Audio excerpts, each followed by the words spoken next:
team call, our impromptu team call. Most of you guys know, we've changed our call schedule.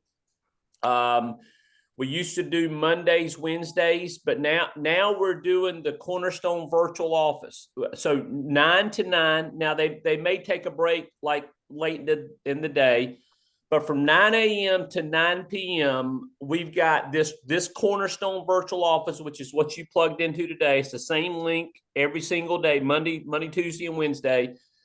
And you've got the advantage you've got leaders that have committed to saying, hey, so I'm working every day. I'm doing my sales. I'm doing my recruiting. I'm just going to do it on the Cornerstone virtual office, and they take turns. So basically, as a new agent, you have the ability to plug in and watch proven producers work. Okay. Not sure, and Casey, maybe I think maybe you're the only one actually physically recruiting right now. So I'm not sure if you're actually doing recruiting on here, but I'm all for it if you want to do it. Today we're going to launch in. We're going to do some hot seats. So for those of you guys who posted your numbers, if you're plugged in, we're going to do the best we can to get to you. I do want to know, do we have Jason Kaya? Is Jason on yet? I'm here. Hey, good morning to you. Thanks for taking a few minutes. We're going to get to you first, since you do have full-time job and you've got other obligations. So yesterday, Jason, you posted, we had some kind of back and forth, but you posted your numbers, and I'm scrolling to see if I can't find it right now. Okay.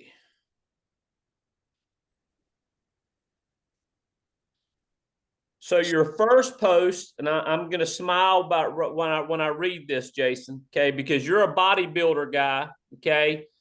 So I'm going to call, and I'm going to whine to you a little bit after my first 2 weeks in the gym, okay.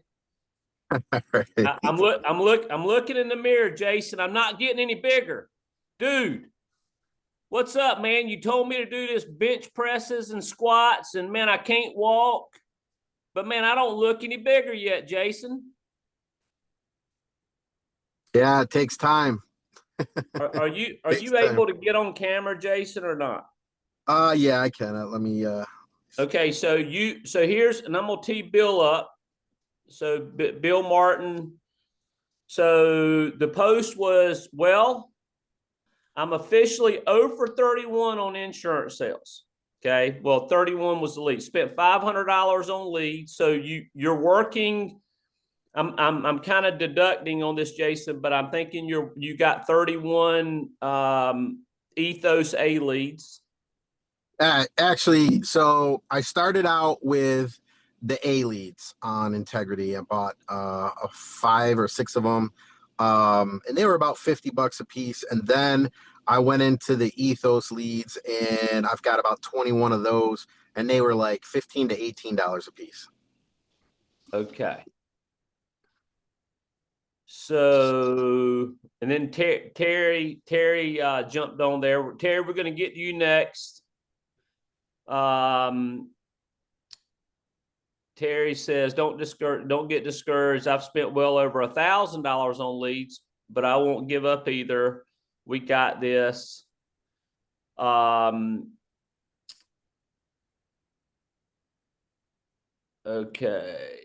So Jason posted the numbers that kind of like allow us to coach. Okay. So out of those 31 leads, and there's a little blend there. So you set 9 appointments and 7 actually showed up. That's fantastic. Okay. So you set 9 appointments, 7 showed up, 0 sales. Okay. So just really quick, Jason, I know you plug in really tight to JK2. You plug in really tight to Claudia.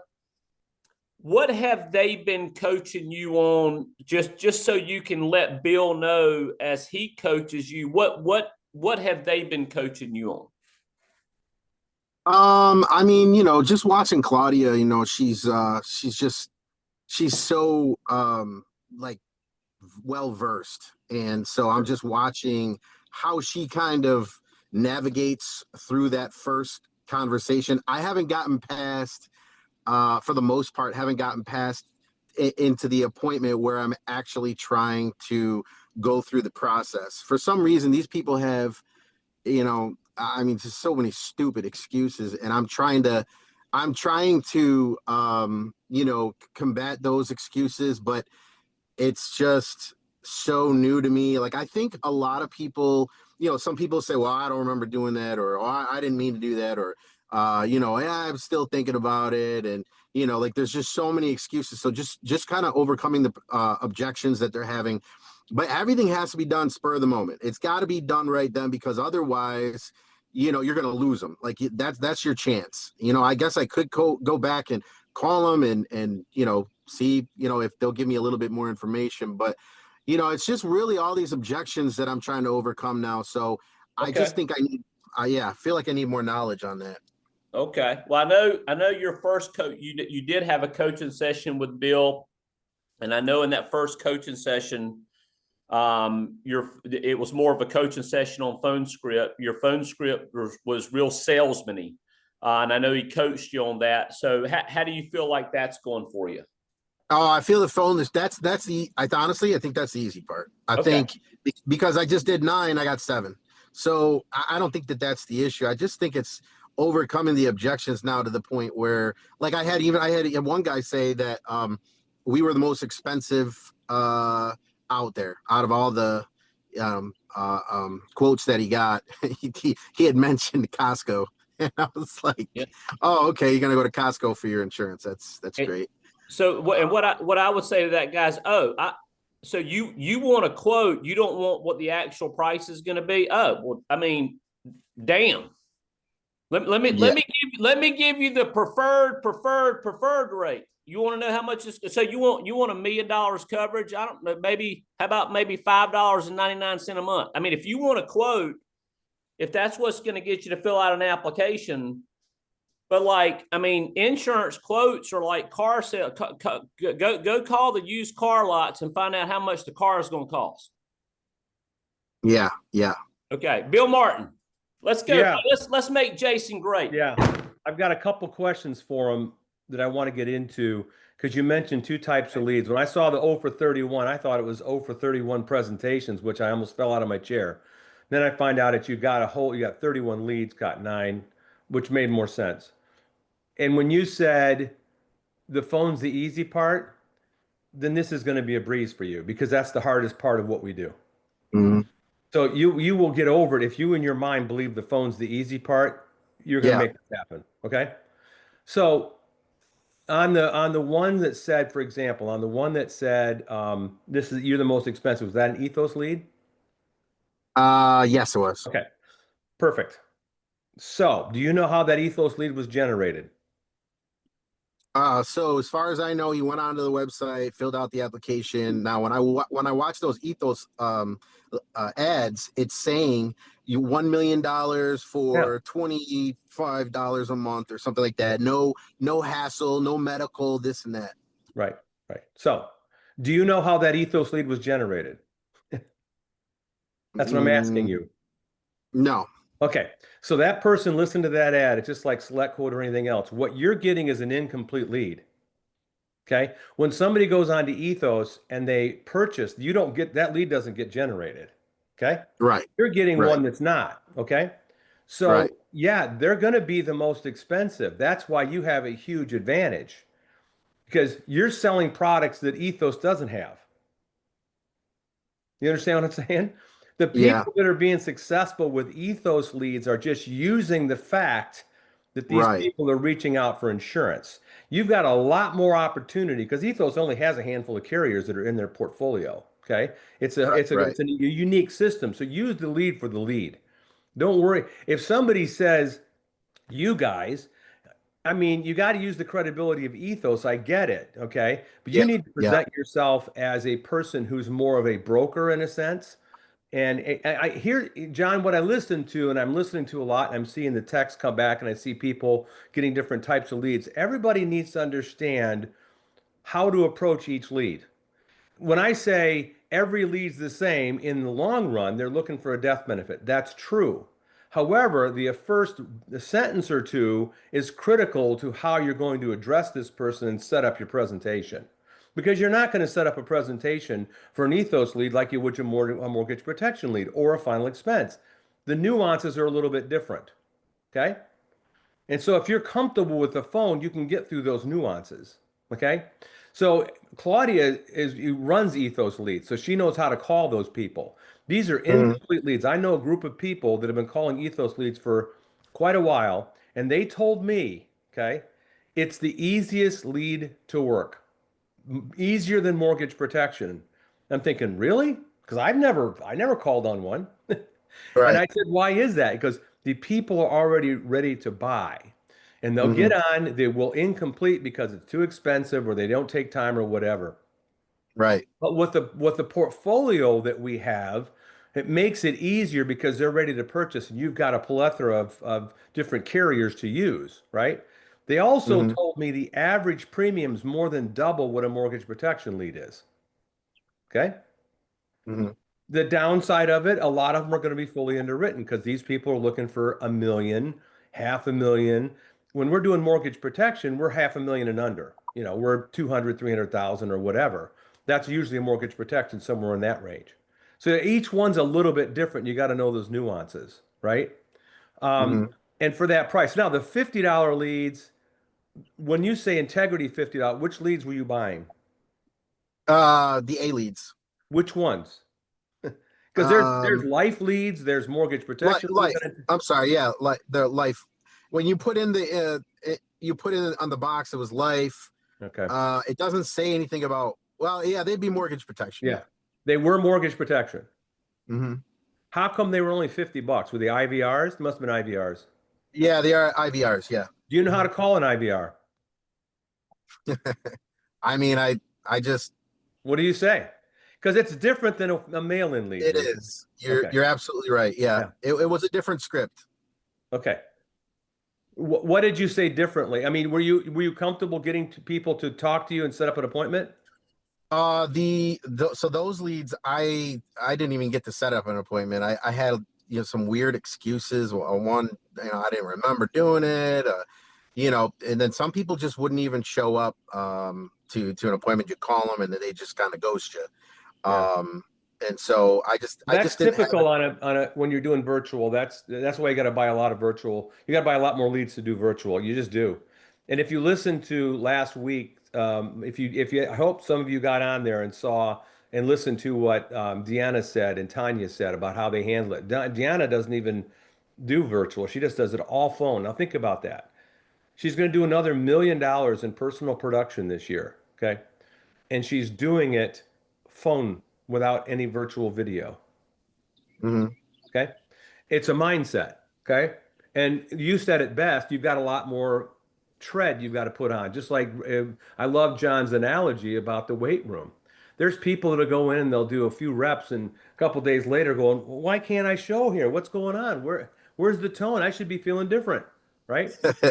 Yeah. Everybody that's ever lifted weights knows that if you don't go through a process of some severe pain, like you just got your arms and legs cut with a knife, then you don't know what it means to build. And right. So you're at that stage right now, right? That you have to get those cuts. You have to get that pain. And if you've got the attitude that it's pretty simple to make the phone calls, you said something else critical. If they're there right then, you've got to talk to them right then. You got to do the appointment right then. Okay? Right. Especially with an ethos lead. That's what everybody else told me. They said they're the toughest leads to get a hold of, the easiest work when you get them done. I'll be doing a call in the next few weeks with a group of these people that are having huge success with ethos leads. So I'll be doing that in one of my producer playbooks, maybe even next week, I think. Maybe next week or the week after. And we're going to talk about how to do that. Yeah, it's going to be huge. Hey, Bill, real quick, probably none better than Rob Gillen. I'm not sure if he's on your radar, but Rob is freaking incredible with the ethos lead. As a matter of fact, just kind of putting a plug in for this, tomorrow morning at 10 a.m., We actually have Claudia and Rob Gillen joining me. I'm actually working Ethos Leads as well. And so we're actually going to do a round robin on Ethos Leads. And then next Thursday's team call, we've actually got the Chris Tinsman coming on teaching Ethos Leads, former professional soccer player. But yeah, she'll take it to a whole new level. She kills it with it. I think the takeaway for everybody on there that's listening is just look at the lead and determine what type it is before you start talking to them, so you know the approach, you know, like what you're going to say to them. Like an IVR lead, I'm not going to call them up and say I'm calling about the form you sent in, which a lot of people do. And then people go, I didn't send any form, and they hang up the phone on you. Okay. An IVR lead, they've already forgot about it 2 days later because they did a dial. It might have been 3 days. It could be a week old. If it's a week old, that's an eternity when you're talking about somebody that made a phone call off a piece of paper. Right. Okay? And you might not even be talking to the person that did it, the other spouse, right? You don't know which one is going to answer the phone. Mm-hmm. So when you lead into it, you've got to have a little bit of that, by the way, kind of thing. In other words, if I'm calling an IVR lead, I'm going to say, hey, Jason, whistle role play right now. Jason, Bill Martin here. I'm calling about a request that you just did on the phone. You got a piece of paper in the mail. You may not remember. It was a few days ago concerning your mortgage, about mortgage protection. You remember that call? Vaguely. You got a piece of paper and you called in about it. Yeah, I don't know. Maybe it was my wife, but I think we're all set. Is she there? No, she's not. She's at work. When would she be home? Later. Okay. Well, I need to get both of you together. What time's later? I'm not really sure. I'd have to actually reach out to her and ask. Like, does she work till 5 o'clock or 6 o'clock or whatever? Yeah, it really depends. She's a nurse. Okay. Sometimes she comes back later, but. Okay, well, I need a few minutes on the phone with you just to follow up with her. Obviously, she had a concern with it. Generally speaking, what time does she get home? Generally between 9 and 10, but it 9 and 10 p.m. at night. Yeah. Mm-hmm. Okay. All right. Are you home at that time? Yeah. Okay. Tell you what to do. I'm going to call you back at 10 o'clock tonight. No, it's got to work around your schedule. I work when you work, so I don't work a normal schedule here. I'm going to call you at 10 o'clock because she obviously had a concern about it. So let's get together at 10 o'clock. We'll take a few minutes and find out what was going on with it. All right. Like I said, I can't guarantee she'll be home, but that's fine. Fine. I'll call you at 10 o'clock. I don't get a whole lot of wiggle room, and I'm not a jerk about it either. Right? Yeah. I mean, I've literally showed up at somebody's house one time at 5:30 in the morning because they said, you're never going to hold me. I'm a truck driver. I said, oh yeah, I will. I mean, I work when you work, right. When you're working, I work. And he says, well, you're not going to show up at my house at 5:30 in the morning before I hit the road. I said, yeah, I am. I showed up at the guy's door and he just goes, this is what he said to me when I showed up. How much is this going to cost me? Because he knew he was going to buy because I showed up at 5:30 in the morning.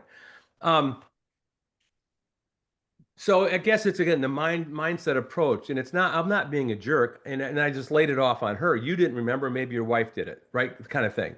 So you just got to get to it. And it's the approach. Now, if it's a mail-in, it's the same talk a little bit, but you're just saying, I'm calling about the form you sent in, the requested in for mortgage protection. You did that like a week ago. Remember that?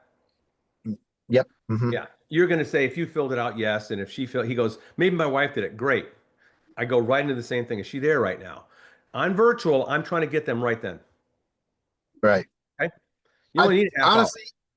So I actually, it's a good, you made a good point. I actually realized that if I could have done probably 3 or 4 of them right then, I probably would have had a higher chance of doing it. The only problem was that I had never gone through it before. So I wasn't comfortable or confident. So I was like, well, I got to wait till John is available for me to get him on the phone with me as my senior underwriter to kind of walk me through it. Bull. That was my problem. Bull. I disagree. Uh-huh. Cut your teeth, man. Screw up so bad, your first couple of times you'll figure it out. Okay, I'm serious. And if you just need like some sort of a cheat sheet, on the website, there's a tutorial that takes you, it's mortgage protection. You can kind of make an adjustment for any of the products that we use, but just takes you through, here's what we're going to do today. I once had an agent one time, Jace, let me just explain this. I had an agent one time, he challenged me. I said it was so simple, a dog with a note in his mouth could do it. And he goes, oh yeah, you can't do that. I said, here, I'll do this. You take this follow along. It's a PDF follow along in our training center, and it does the presentation. This was when we were primarily doing mostly mortgage protection. And I said, you just go into somebody's house and don't know anything, okay? And then you start going through this and just read this with your client, okay? And then take them through that. You don't have to know anything, right? The only thing he would need help with, and you may have said it, is you need somebody there to be able to do a help product selection, right? Anything else outside of that, you don't need any help. Initially, okay? You need to get your brain wrapped around, because the more you lean on somebody else all the time, you're not going to get off the training wheels. So you need to, your brain needs to figure out. Once my brain figured out the sales process, it was over. Once I got through, because I went out, I had no training. Here's how my manager trained me. Bill, take this form, go in the house, go over the 4 or 5 points, and give him a quote and fill out an application.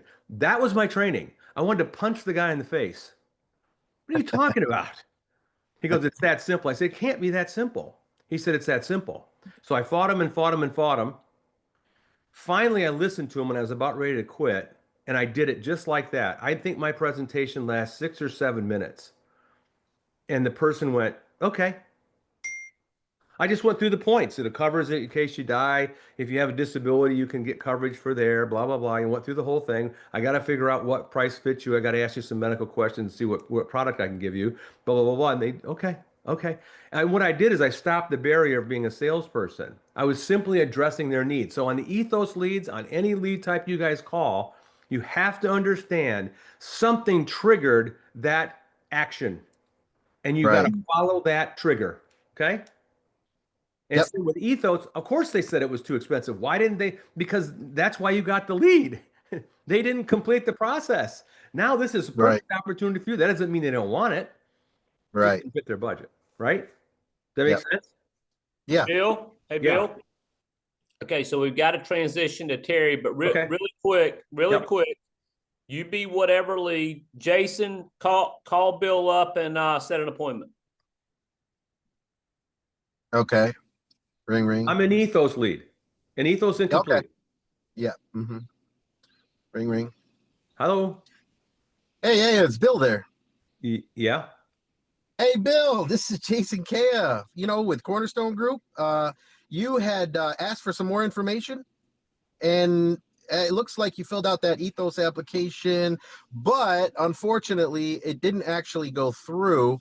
And I don't know why, but I don't know if you knew that it didn't go through. Do you remember doing that? Yeah, it was too expensive. It was too expensive? Yeah. We didn't. It was way out. Way out of line. Bill, here it is. I'm actually the underwriter for the area, and I've actually had that's been told to me a couple times. The good news is that I actually work with a lot of different A+ companies that can give you the best rate possible. So yeah, it makes sense. But that's the good news. I'm actually an underwriter here, and I work with a lot of different companies. So when's a good time for you to, kind of schedule this up, and I can get the best rate for you? Pretty good. Take down the enthusiasm in the beginning. Okay, a little bit. Take that down a notch. Don't do that. No, you're just talking to me like when a field underwriter would not sound like a salesman. Okay, I only do that because I didn't want them to, maybe they think, oh God, how do I know this guy? I know this guy from somewhere. Just say like you do know him. Say, hey, Jason, this is Bill Martin. You had filled out a request and didn't complete it with the Ethos Life. Remember doing that? Yeah. Boom. Yeah. Okay. Obviously, you didn't complete it. What was the reason you didn't complete the whole program? Yeah, it was a lengthy process. I just didn't have time. Okay. Got a few minutes right now because it doesn't take very long. Sure. Okay. Boom. And I just take it down a notch, right? I take whatever their excuse is. If they say it was, I said, was this way too expensive? Like you said, the other people said it was way too expensive. then I would just go, I get it. I hear that a lot. Okay. I happen to have the opportunity and availability to a lot more carriers than you were able to do when you did that process online. Boom, boom, boom, boom. Right. Okay. Bill, Yep. You're an underwriter, you're a field underwriter. Big difference. Field underwriter. That's what you say. Yep. Okay. Bill, you teach this quite often. I really wish people would take your advice. Call your HVAC guy. Yeah. And just ask him about different AC units. Yeah. And I want you to mimic his tonality. Yep. And I if you find an HVAC guy that does the hey, what I mean, like, you won't do it. All right, Bill. Thank you. Yep. Jason, thank you for pulling over. Jason actually delayed an appointment to do this. Jason, love you, bro. You're going to be awesome. Terry Fontenez, you on? Yes, I am here. Are you ready? As ready as I'll ever be. Come on, Terry. We're getting ready to ratchet it up. Okay. So you spent $1,000 on leads. Okay. Well, okay. Let me clarify. I would say I spent 1,000 within the last month, not like this specific week. Right. Okay. Right. But you're in process. You were in Atlanta at the Gold Standard Tour. You came out of Atlanta. I'm just telling you in front of Bill and God and everybody, I think that it's time to for you to be making a name for yourself in Equus. So Bill, do your hot seat. This lady right here can be Claudia. She can be Deanna Cooper. She could be Tanya Hughes. Just know that I've spent time around her and her husband. They're awesome people. Terry, what type of leads did you purchase? Recently I've been purchasing the Ethos leads. Okay. Is that the majority of the 1,000? No, I would say majority has been direct mail, like the mortgage protection. Okay. And had not much success with them. Were they A leads or were they older leads? So I've done the cheapest leads I've done were the $7, $9 ones. And I have purchased a few A leads. I will admit, I think I struggle more with the mortgage protection than the Ethos, but because of exactly what you said, the Ethos seem easier for me. It comes out easier.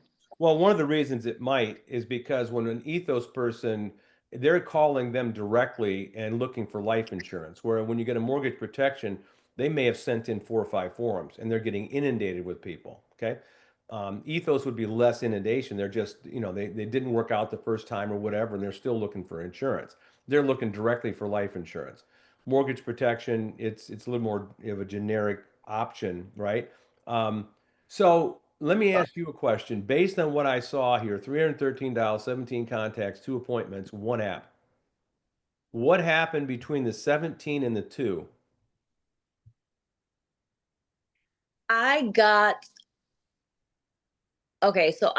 Because this week has been main Ethos, I've gotten a lot of, I can't right now, I'm at work, call me back later. I got a lot of,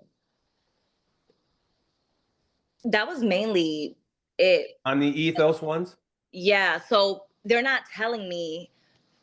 I've gotten a few of, hey, they were too expensive. And I've been doing very well with those because of what I'm saying to them. They're like, oh, okay, well, yeah, I would want to hear more, but I can't right now. Okay. Call me. And then these people are like, I'm trying to do them within, that's the problem with the Ethos leads. I would say they're trying to schedule a week out. And I'm like, I'm trying to get them, within the day or two. But they're like, well, my husband, they work other shifts. I'm busy, I'm not getting off of work until 11 p.m.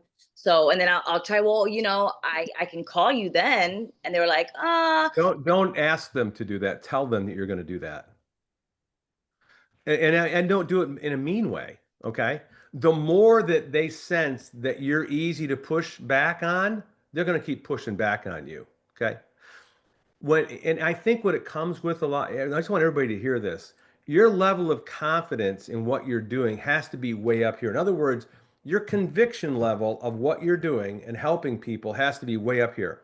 Then you won't have a problem getting a little bit more, I don't want to say forceful, but a little bit more forward with them. Okay.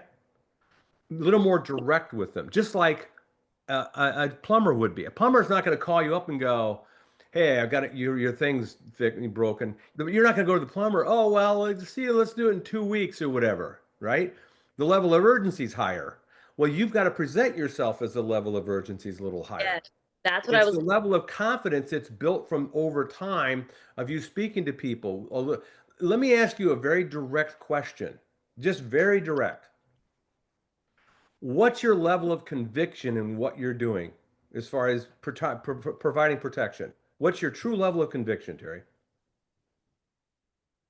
It's the highest. Why? Like it started off for the money, but then it became more of, this is a need, not a want. And Okay. I realized that. So Okay. just trying to put it in people's heads of how much you actually do need this. That's where you have to present that to people. That has to come out of you. That's Okay. my problem is I'm finding out that it's the urgency, because once I get past, when I do get past like getting the appointment and everything's solidified, after that, the relationship I have with them, just we connect and everything. It's building the urgency in the beginning. Here's the thing that's going to come out of you. The reason I asked you that question, you'll start asking the right questions when somebody starts pushing you off. Because you're almost begging them to set an appointment, just the way I heard it from you. Okay. Please, can we try this? And what I'm saying, follow what I'm saying here. Okay. When your level of conviction's this high and you believe very strongly what you're doing, these questions are going to start coming. I'm going to give you an example. Okay. Let's say I called you and you start pushing back on me. I know that you're interested. Why on earth would you take 5 minutes and get on a website looking for life insurance? I wouldn't take 2 minutes to do that if I wasn't interested. It's a pain. Ethos presents it on their ads on the radio and stuff. It's a simple process. That's what people are looking for. That's why they're calling Ethos. Make it a simple process. Okay. So I'm going to call you. I want you to think about it in these terms. I want you to give me one of your excuses, and I'm gonna role play with you. Hello, Terry. Hello, yes, who's this? Yeah, Terry, this is Bill Martin. I'm calling you about that request you just did with Ethos. You didn't complete the process of the application. I'm just calling to find out what happened. Once I got the numbers, it just wasn't feasible for me. Great. Is your husband, are you married or? No, I'm not married, but I'm in a relationship. Okay. All right. Well, the reason I'm calling is I'm here to help you find a solution that works for you. And you said it wasn't feasible. What does that mean exactly? The rates just, I'm not able to pay the rates that we're given. Well, let me ask you a question. Is this something that you're concerned about? If something should happen to you, do you want this $300,000 in place, and why? Well, I'm thinking so that if something were to happen to me, my kids, will have some money to, hold themselves for a while. Okay. Do you have anything in place right now? I do not. Okay. All right. Well, my job is to help you find something. The initial process that you went through, there's a few carriers on there. I happen to have access to over a couple hundred carriers. We rarely have a problem finding something. Are you truly interested in making sure that that's taken care of? Are you concerned about that? Yes. Okay, let's take a few minutes right now. Let's see what I can qualify you for. But what are we looking for? Like what is can you give me like an estimated? Well, that's what I'm going to do. I got to ask you some questions. Yes, that's exactly what I'm going to do. Okay. I'm going to try to find something that fits your needs and your budget. It takes a few minutes to do that, but I got to ask you some qualifying questions based on your health. Okay, and what are we looking at? How long is this gonna take? Because Well, I can do it in 5 or 6 minutes. Well, I would prefer to be home, and I won't be getting home until very late. Can we shoot for next Not Tuesday. have 5 or 6 minutes right now. I mean, is this a concern of yours? Because I'm not here to waste your time. I'm here to help you. Well, yeah, I'm at work right now. I literally have to get back to work. You don't have 5 or 6 minutes there right now? No. I'm thinking to myself, you answered the phone. I thought it was important. Yeah, it is. Is it not important? Yeah, I just don't want to get in trouble at work. Okay, I can feel that. All right. What time do you get off? Around 9 p.m. Perfect. I'll call you at 9:15. And again, I'm not going to waste your time, Terry. You sound like you're a very busy person. You got the kids and everything. I'm trying to help you. Do you want to get help to find to put this in place to protect your kids? Yes. Okay, I can do that for you. Okay. And I'm not being a jerk. It's just like I'm a professional. I'm here to help you. If you asked either Tanya or you asked Deanne or any of the top producers, this is exactly how they talk to people. Can I ask you a question? I Sure. actually have an ethos lead that I have to call back on Monday because I couldn't, overcome it. But she is married. She was looking at it for herself. I asked her, what time can I get her and her husband together? And she said she doesn't know if she wants to include her husband. Can't do the appointment. But I was gonna, when No it buts. going on, You go ahead if you want to waste your time. But if But she's not going to have her husband there, then you're just wasting your time. but why would she need her husband? Why would she need her? For her getting it for herself. It'll cancel. It'll be a chargeback. I will say I'd rather have the wife without the husband than the husband. I don't ever do the husband I without get the it, wife. but we're going into these areas where we're trying to, here's where it really boils down is this. The absolute volume that you guys need to be doing, you won't worry about these things. I heard some people earlier talking about chargebacks. I never let chargebacks bother me at all. Why? Because I did so much volume. And if your placement rate is in the 80 to 90% and your persistency is above 80% for the 12, 13 month, you're not going to have a chargeback problem. Okay. If you're doing the volume. And anytime I would get somebody that would cancel, which was rare, it really was, I'd make sure that I wrote an extra app that week. I'd work a little extra hard so I didn't have that garbage in my head, negativity. I don't need the negativity. So you got to stop chasing the onesie twosies and just stay focused forward on the volume. And you won't have. So in other words, I look at it like this. You have to have numbers in your brain. You're going, if I get 100 ethos leads, because the people that are doing this on a high level, they'll just tell you what their bottom line numbers are. They won't tell you about individual situations they ran into on the phone. They'll say, well, if I get 100 ethos leads, I'm selling 17. That's my numbers. Oh, okay, great. Now I can move forward. Right? And that's where everybody's got to get to that point. So you're not chasing all these one-offs everywhere, right? So you get to these standards that come into play. Like Terry, I used to let people allow me when I first got started to say, get back in touch with me. Okay, they're interested, right? I don't have to close them on the spot. They're interested. So I would let them close me. And then I would get these and nobody ever did it. Nobody.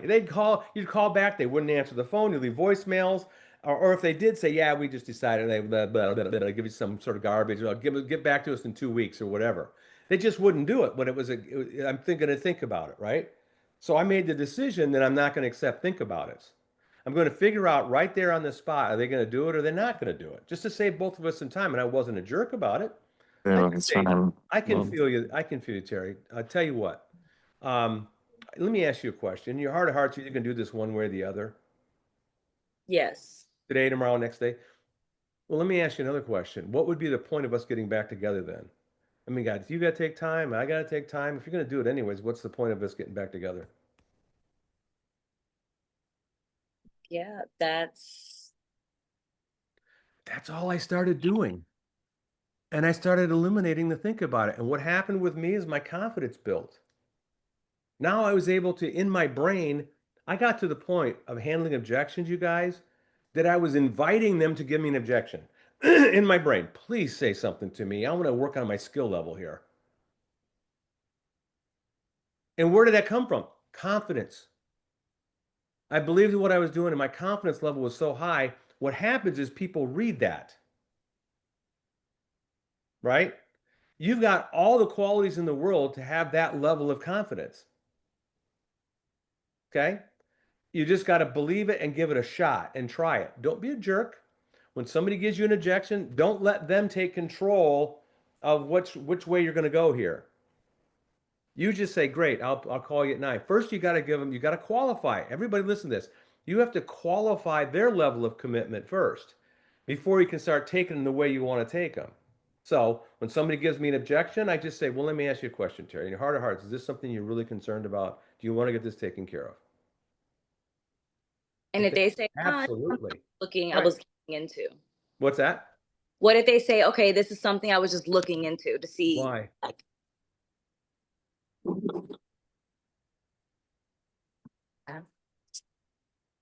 okay. That's all I want to know. I want to get, here's my brain. Back in the day, folks, I'd have a stack of leads this high on my desk. I'm not exaggerating. After doing this for years, old leads, new leads, I'm just piled up, right? And I would go through them. And that was my stack. And it was just put a blindfold on me, looking for the person that's going to say yes. I'm finding people that are concerned. Why am I wasting my time trying to convince somebody they need this? I'm not calling somebody up on an Ethos lead to convince them that they need to buy life insurance. They've already done that process by inquiring. I'm not calling a mortgage protection lead to find out if they're interested in mortgage protection. It's a whole mindset shift. I'm just finding out what time I'm coming over to show them this and see if we can qualify them for something. Is that making sense? Yeah. You've got to do it over and over, though. Then you'll get to that level, and it's just like, boom. I mean, Deanna Cooper, if you saw that video, you saw that last week. She is total business. I'm here to do business. Let's go. We'll make case, all that stuff when I'm doing the application, when I do my follow-ups in a year from now and all that kind of stuff. Right now, I'm here to do business. I'm going to be friendly. I'm going to be professional. I'm going to be courteous, all that stuff, but I'm here to do business. Hey, Bill, two things. Number one, everybody, like, come on. If you haven't gone on and watched Bill's video with Tanya and Deanna, like here's what I want to say. If you haven't gone on and watched it 3 times in the last week, I'd really want to know why. But there's so many of y'all, you haven't even watched it once. I promise you, go watch it. I mean, it's like you could put Tanya and Deanna on an hour shopping at JCPenney, and I'm going to watch it just because, listen, I'm addicted to winners. I'm addicted to people that figure out in life how to execute, whether it's personal sales or whether it's building. Okay. Derek Uwazi, mute out, please. Okay. So Bill, so that's number one. Number two, this is kind of, take this in context, but it's almost like if new people would force themselves when they got on the phone with the client, if they would force themselves to really do the best job in talking them out of it, they would write more applications than what they're doing now. Do you agree, Bill? 100%. You know, it's like you asking them why, like, what would happen? What would happen in your family if you didn't come home today? And here's the thing. A lot of times they'll tell you what's like common, but here's the thing. They're not even scratching the surface what their family's going to go through if they lose the breadwinner. Like you don't want to go there in your mind. That's why you think life insurance is optional. Yep. Does that make sense, Terry? Yeah. You know, when I'm getting somebody on the phone I'm literally trying to get either qualify them for me, whether they're going to be somebody I want to talk to or not. Okay. And here's an example of what I'll say to somebody. If I get like, I can feel the pushback a little bit, I'll say something like this. I'll say, Terry, can I ask you a question? Yeah, go ahead. I hope you're not expecting me to give you a presentation or anything like that. The salesman stick and all that, are you? No, I went on the Ethos website to. Yeah, okay. So I don't do that. Some people like that kind of stuff. I don't like that kind of stuff. I don't know about you. But what I try to do is I just try to be real with people, sit down, have a couple minute conversation, and find out what we might be able to get you in. If I can, I will. If I can't, I'll see you later. Is that fair enough? Because Yes. I don't like presentations. You're going to put somebody at ease? Because what's their biggest fear, Terry? You're going to give them a song and dance and blah, blah, blah, blah, blah, blah, blah. Right? What's the biggest fear? My biggest fear in life is walking into a furniture store and having a furniture salesperson walk up and ask me, "Can I help you?" And then they follow you around the store. I'm there to buy furniture. I will look around. If we find something we like, we're going to sit down and have a conversation. Yeah. That makes sense? Yeah. No, I definitely know where I lack. And it definitely is the confidence in building that urgency. Yep. That's what it is. Because once I get past it, it's golden. I usually do well, like amazing. Well, let's end with this and we'll go on to somebody, whoever else John wants me to talk, because we're going to run a little time. Here's how you're going to grow. Every fear that you have about saying something, say it and get over that fear as quick as possible, and you'll grow. I used to be terrified about trying to close somebody. I hated closing people. Okay. Until I tried it. And it wasn't closing. I was just asking them questions. I wasn't hammer closing them and being proud of hammer closing them. I was asked question, Terry. Why am I here? Why'd you fill out the form? Let me just ask you a straightforward question, because I got other people I got to talk to. Is this something you're concerned about at all? Because if it's not, let's just move on. Then I would do the 10 to, I would do the 1 to 10. I would try all these things. 1 to 10. Is this something you're going to do? Is it 10? 1, you have no interest whatsoever. Where are you at? That's the best one. And then they go, I'm a 5. Have a nice day, Terry. I'll see you later. Love it. If they're an 8 or a 7, what do we need to do to get to a 10? You ask that? All the time. Why wouldn't you? Let me ask you that question, Terry. Why wouldn't you ask that? It's being scared. Do you believe in what you're doing? Yes. Do you believe it's the right thing? Yep. Then what's to be afraid of?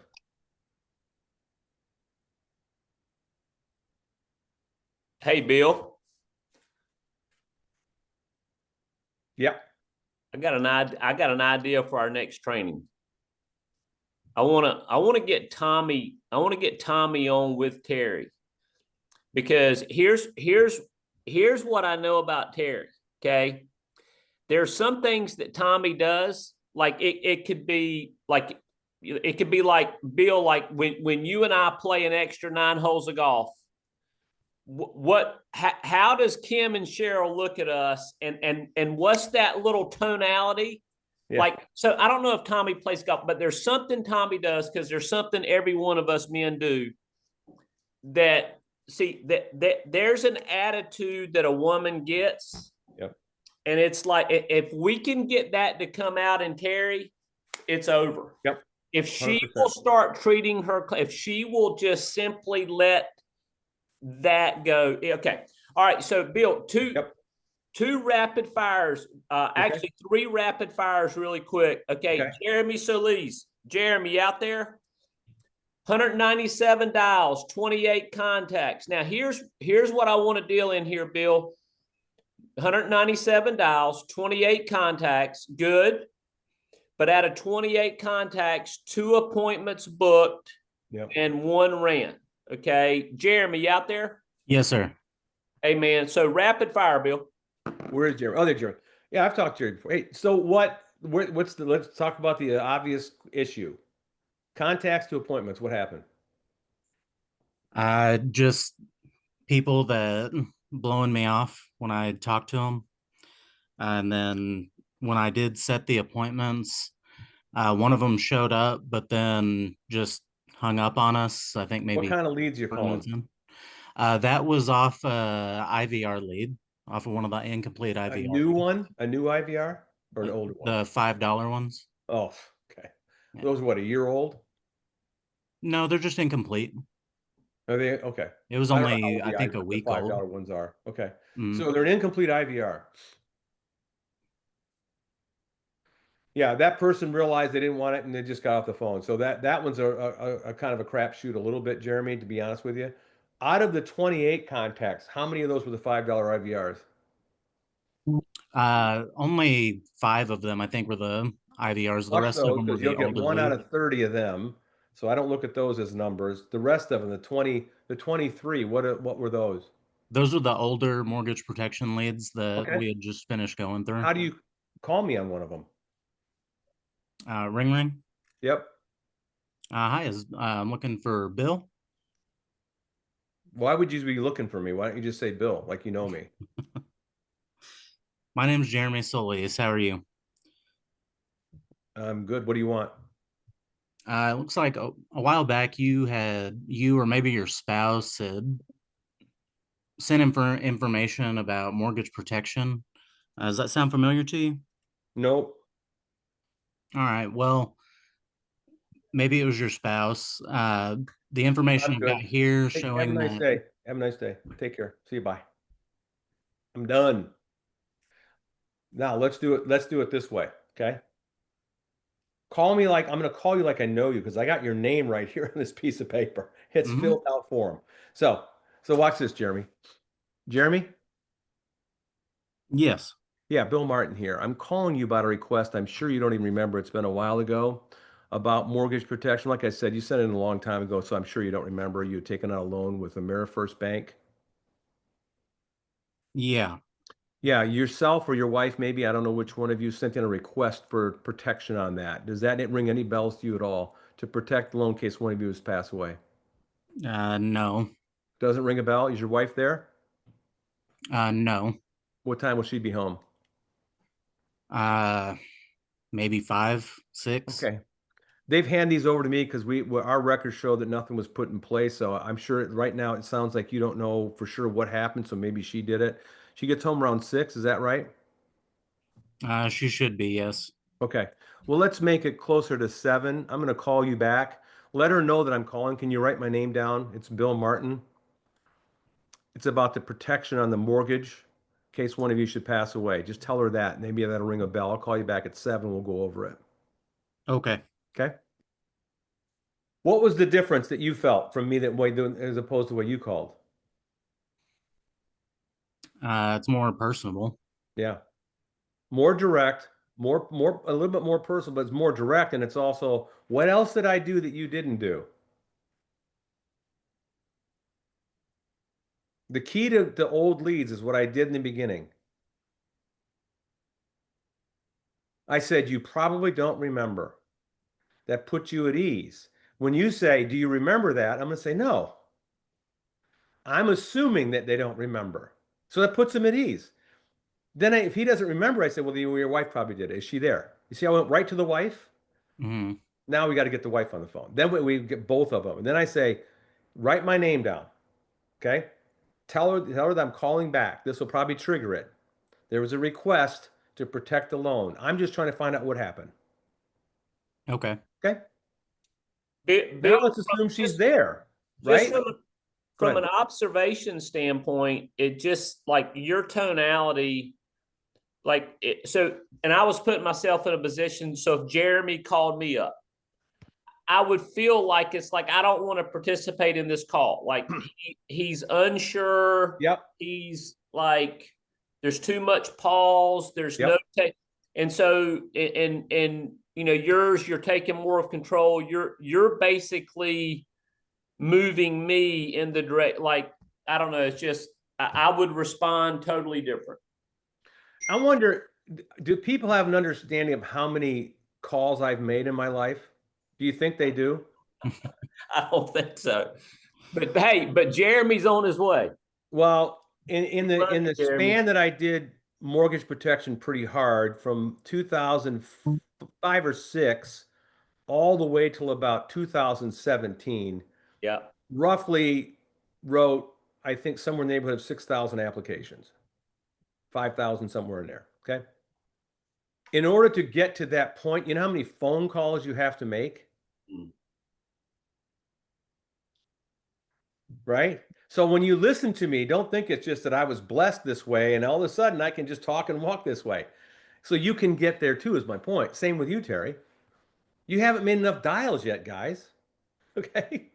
You just haven't. When you get enough dials and you start handling objections, one thing that happens to you is now you have control. Because what I hear from a lot of the folks, and I see in these, people feel like they're out of control, like somebody else has control over what's going on with them. Right now, they do.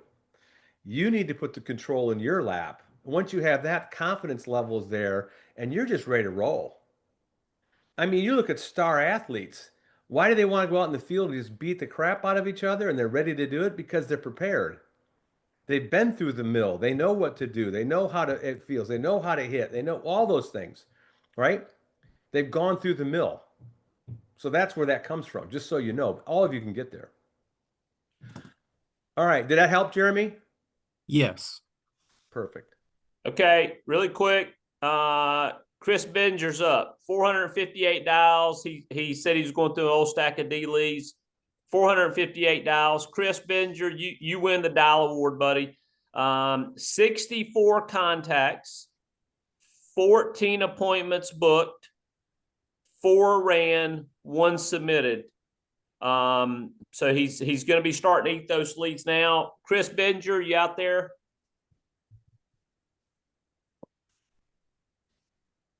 I don't see him. Okay, Chris isn't there. How about last one is Chuck Poole. Chuck, give us an update. Been working it, but I think the education today, I think that was where I was lacking, and I had a lot of rust on my plow, if you know what that means, and I had to get out there and get it in the soil and get the rust rubbed off of it, and that's improving my situation. So I'm kind of trying to real hard to compress that curve time rather than taking weeks and months to get that straightened out and get my voice back and get my verbiage back. I'm trying to compress it down as small as possible here just to get it to get rolling, to get the freight train moving.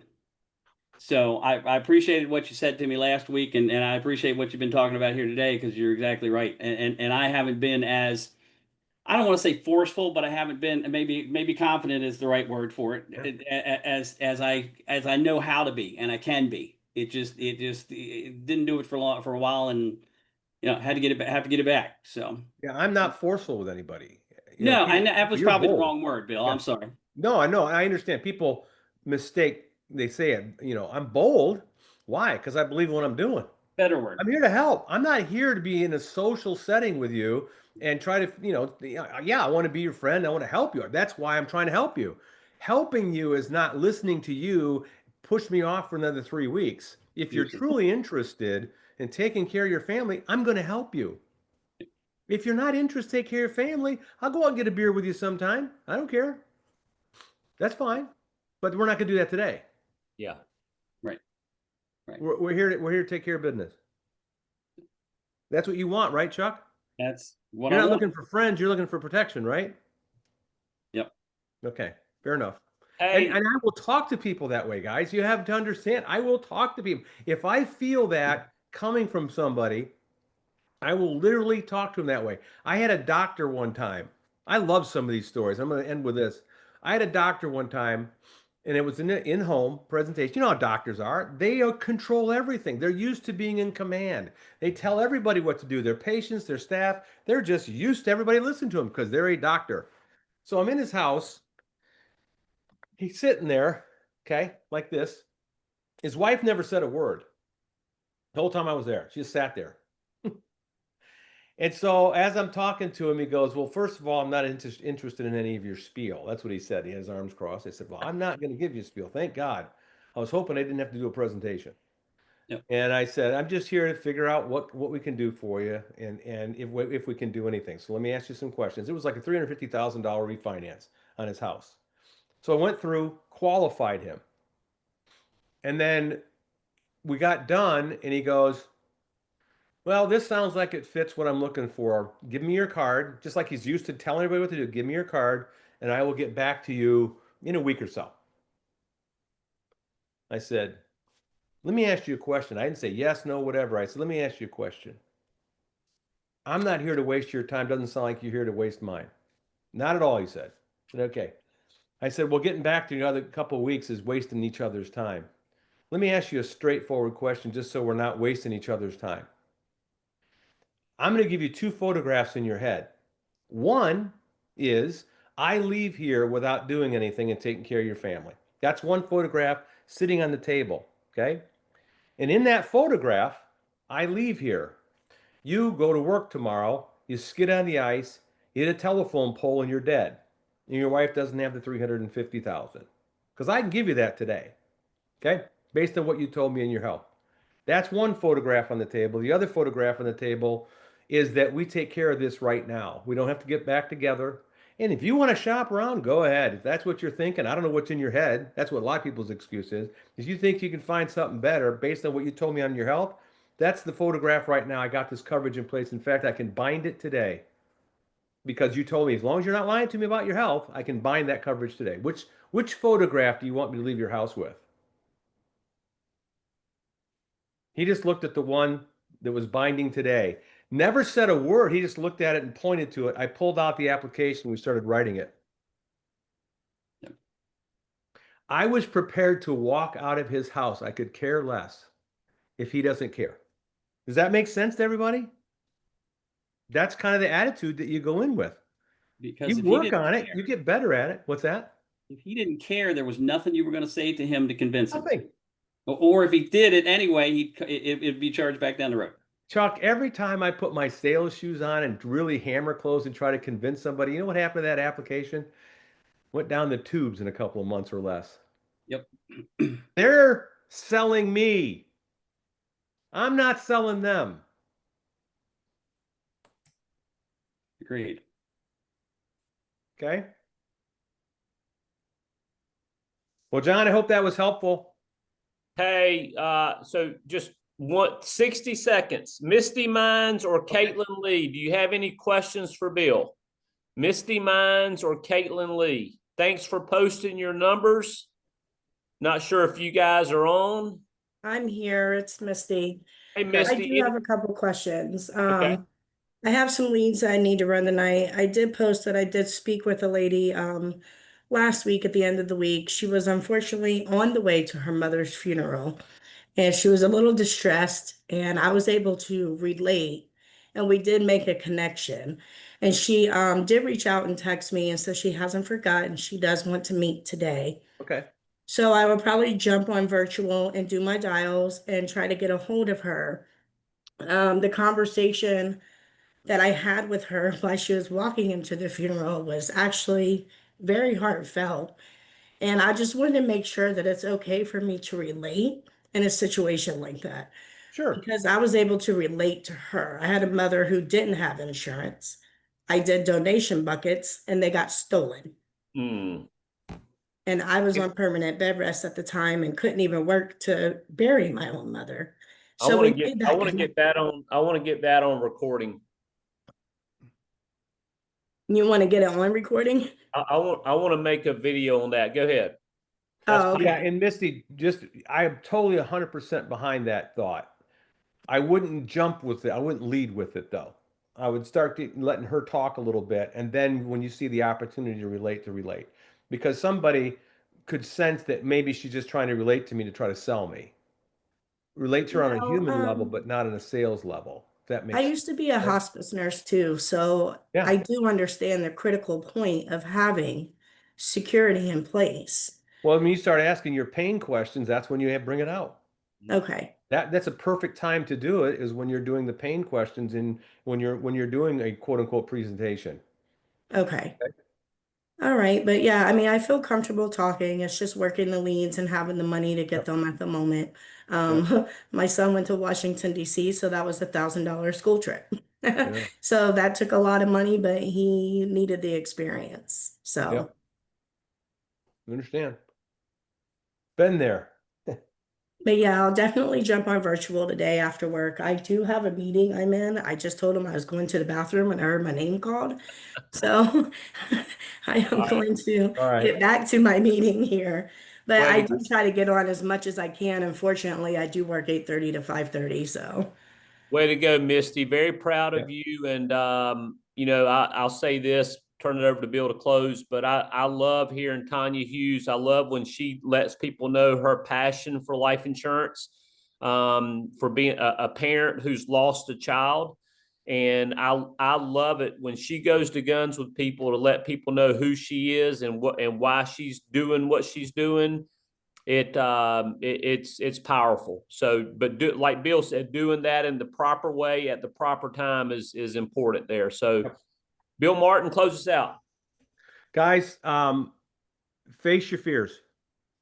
The only way you can grow is to face those fears. It's okay. Everybody has them.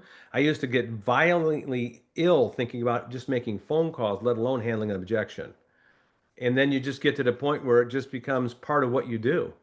It just becomes part of you. And then it can come off like, let's just take care of this. You can talk boldly to people. Okay. And you can get there. You just got to do a lot more calls, right? And then face more fears and just try it.